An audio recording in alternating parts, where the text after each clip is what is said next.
నమస్తే, welcome to our channel. నేను సౌజన్య. ఆంధ్రప్రదేశ్లో రాజకీయాలన్నీ ఒకవైపు తిరుగుతుంటే వైసీపీ మాత్రం ఒకవైపే తిరుగుతుంది, ఒకవైపే చూస్తుంది. ప్రతి దానికి కూడా కారణం ఒకటే పేరు వినిపిస్తుంది, అదే భారతి. మరి ఈవిడ్నే అందరూ వేరేది చూపిస్తున్నారు కాబట్టి ఈవిడ నోరు తెరిచి మాట్లాడితే కానీ నిజాలు ఏంటనేది తెలియదు. ఈ అంశానికి సంబంధించి మనతో మాట్లాడడానికి, వారి విశ్లేషణని మనతో పంచుకోవడానికి ఈరోజు మనతో పాటు ఉన్నారు senior journalist, senior political analyst CS Rao garu ఉన్నారు. వారితో మాట్లాడదాం. నమస్తే రావు గారు. నమస్తే. వైసీపీ పార్టీలో ఏం వినిపించినా అది ఒక కేసు గురించి కావచ్చు, లేకపోతే ప్రాజెక్ట్ గురించి కావచ్చు, దేని గురించి అయినా కానీ వినిపించేది, అన్ని వేళ్ళు చూపించేది భారతీయ వైపే చూపిస్తూ ఉన్నాయి. మరి ఆవిడే చేశారా లేకపోతే వేరే వాళ్ళు చేశారా ఏంటనేది ఆవిడ నోరు తెరిచి చెప్తే కానీ తెలీదు. సో ఆవిడ నోరు తెరిచి మాట్లాడతారా రాబోయేటువంటి రోజుల్లో? అసలు ఏంటి? సో ఏంటంటే కాయలుండే చెట్లకి రాళ్ళు పడుతుంటాయి. అలాగే ఎవరైతే కొంచెం ఎఫిషియెంట్గా ఉంటారో వాళ్ళ మీద విమర్శలు కూడా ఉంటాయి, పనిచేసే వాళ్ళ మీద కూడా విమర్శలు ఉంటాయి. పని చేయని వాళ్ళ మీద ఏముంటాయి? పని చేసినప్పుడు అది బాగుందా లేదా ఆ పని మీద కామెంట్లు వస్తాయి. అసలు పని చేయకపోతే కామెంట్లే ఉండవు కదా. అలాగే వైఎస్ రాజశేఖర రెడ్డి లేదంటే వైఎస్ఆర్ ఫ్యామిలీ, ఆ ఫ్యామిలీ సినిమా చూస్తే ఆ సినిమాలో మొత్తం భారతీయ చుట్టూ తిరుగుతుంది. ఆ సినిమా మొత్తం రాజశేఖర రెడ్డి ఉన్నప్పుడు అలానే ఉండేది, కాకపోతే అప్పుడు సినిమా బయటికి రాలా. ఇప్పుడు సినిమా బయటకు వచ్చింది. సినిమా బయటకు వచ్చిన తర్వాత సో ఈ సినిమాలో అసలు మొత్తం సెంట్రిక్ పాయింట్ ఎవరు అంటే భారతీ రెడ్డి అని చెప్పి ఇప్పుడు షర్మిలా చెప్తున్నారు. మనం చెప్పడం కాదు, షర్మిలా చెప్తున్నారు.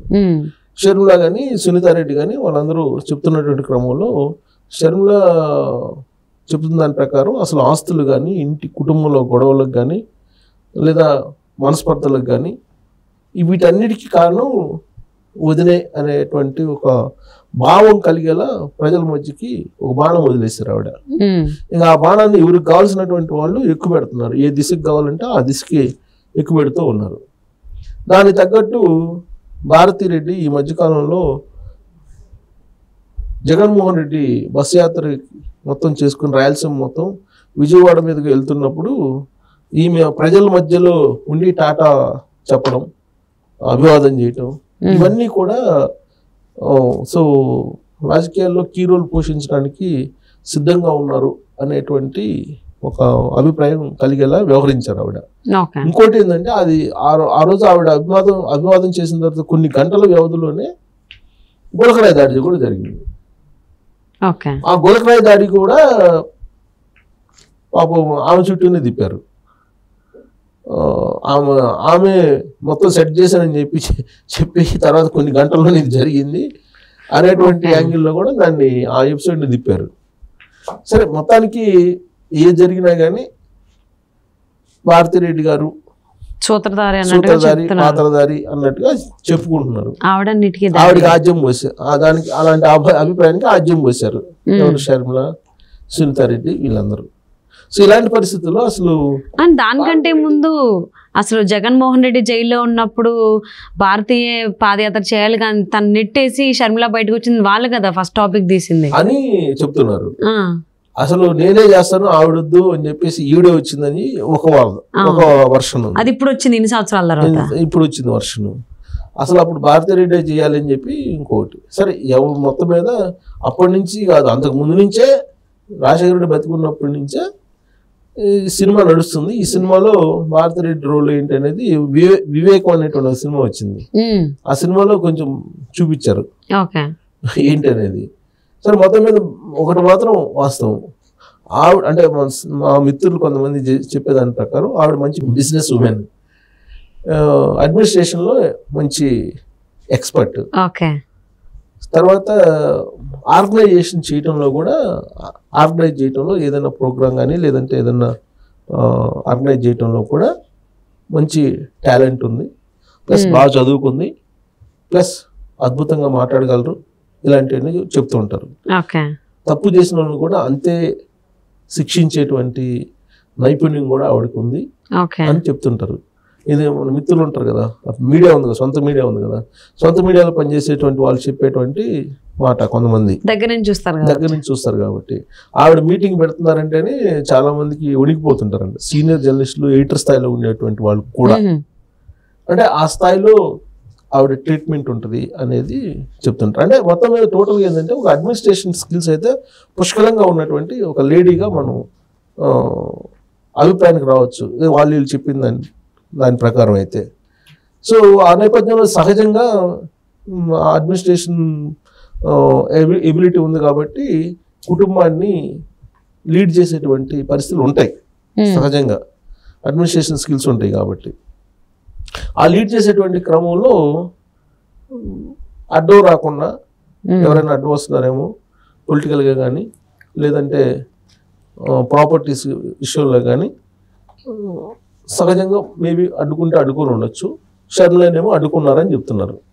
సో మొత్తం మీద మామూలుగా చట్టం ప్రకారం ఎన్టీ రామారావు చేసిన చట్టం ప్రకారం అయితే ఆస్తుల సగభాగం ఖచ్చితంగా ఆడబిడ్డకు రావాల్సిందే.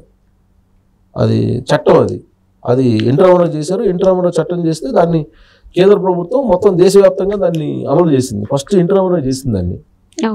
ఫస్ట్ రాష్ట్రంలో ఉమ్మడి ఆంధ్రప్రదేశ్లో ఎన్టీ రామారావు చట్టాన్ని చేస్తే కేంద్ర ప్రభుత్వం దాన్ని దేశవ్యాప్తం చేసేసింది. అప్పటి నుంచి మహిళలకి ఒక ధైర్యం వచ్చేసింది.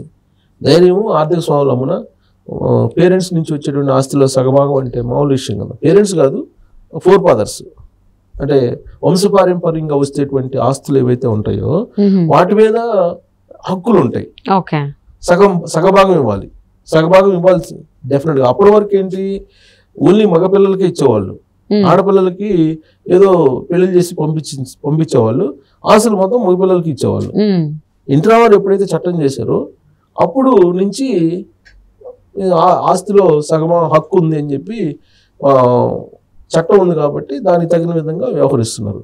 ఇప్పుడు షర్మిలాకి రాజారెడ్డి దగ్గర నుంచి మొదలు పెడితే వాళ్ళ నాన్న రాజశేఖర రెడ్డి ఇవన్నీ ఉన్నాయి కదా. సో ఆ ఆస్తుల్లో మొత్తాన్ని భాగం ఉండాలి. అయితే విచిత్రంగా ఏంటంటే రాజారెడ్డి ఆస్తుల్లో భాగం ఉంటుంది చట్ట ప్రకారం షర్మిలకి. రాజశేఖర రెడ్డి స్వాధ్యతం ఏదైతే ఉంటుందో దాంట్లో ఉండదు. ఎందుకు? ఆయన వీలునామా రాస్తే తప్ప. అయితే ఇక్కడ ట్విస్ట్ ఏంటంటే వీలునామా రాశాడంట ఆయన. అంటే తల్లి ఉన్నారు కదా, తల్లి కూడా చెప్పడానికి రైట్ లేదా? అదే వీలునామా రాశాడు. వీలునామాలో ఈ పేరు కూడా పెట్టుంటారు కదా, విజయంలో కూడా పెట్టుంటారు. విజయంకి ఒక భాగం, జగన్కి ఒక భాగం, షర్మిలకు ఒక భాగం పెట్టుంటారు. సహజంగా వీలునామా రాశారట. ఆ వీలునామాలో ఏం రాశారో తెలియదు, మొత్తానికి సమాన భాగాలు రాశారని చెప్పి చెప్తున్నారు.